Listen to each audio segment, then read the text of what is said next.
নির্ভর অর্থনীতি গড়ে তুলতে হবে। কৃষকের উৎপাদিত পণ্যের ন্যায্য মূল্য নির্ধারণ করে সেই মূল্য দেওয়ার ব্যবস্থা করতে হবে। আমরা যদি সকলে মিলে এই কাজটা করি তাহলে এটা হয়ে যাবে। আমি আর কথা বলাচ্ছি না।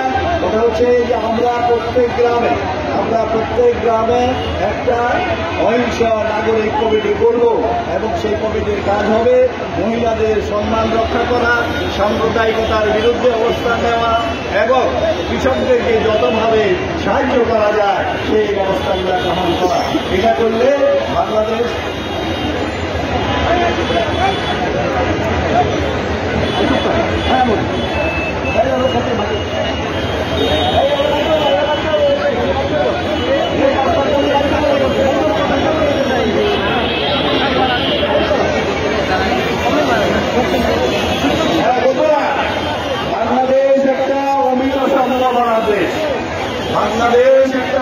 সম্ভাবনার দেশ। আমাদের এখানে হিমালয়ের পূর্ব থেকে নদী বাংলাদেশে আসে, পরিবহন করে আসে। আমাদের ভূমি অত্যন্ত উর্বর, কিন্তু এই যে 53 বছরের অপশাসনের কারণে, নষ্ট শাসনের কারণে আমরা এখন কিন্তু খাদ্য আমদানি করি। এটা করার কোনো দরকার নাই। যদি আমরা কৃষকের পাশে থাকি, তাদেরকে অর্থনৈতিকভাবে স্বাবলম্বী করার চেষ্টা করি। বন্ধুগণ, বুঝতে হবে যে যদি আমরা স্বাধীন থাকতে চাই তাহলে আমাদের খাদ্যে স্বয়ংসম্পন্ন হতে হবে এবং খাদ্যে স্বয়ংসম্পন্ন হতে গেলে আমাদের কৃষকের পাশে দাঁড়াতে হবে।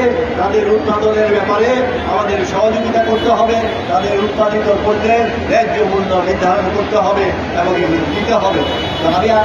আমার কথা হচ্ছে যে যদি আপনারা দেশটা বদলাতে চান, আপনারা কি দেশটা বদলাতে চান? যদি দেশটা বদলাতে চান তাহলে চলেন আমরা সকলে মিলে কৃষকের পাশে থাকি, কৃষক নির্ভর অর্থনীতিকে শক্তিশালী করি, আমরা কৃষকদেরকে সম্মান জানাই। এই কাজটা যদি আমরা সকলে মিলে রাষ্ট্রীয়ভাবে যদি করা যায় তাহলে আমরা অনেক সম্ভাবনা বাংলাদেশ। আমাদের এখানে যারা শ্রমিক তারা যখন বিদেশে যায় খুবই সম্মান পায়, কারণ আমাদের শ্রমিকেরা খুবই ভালো।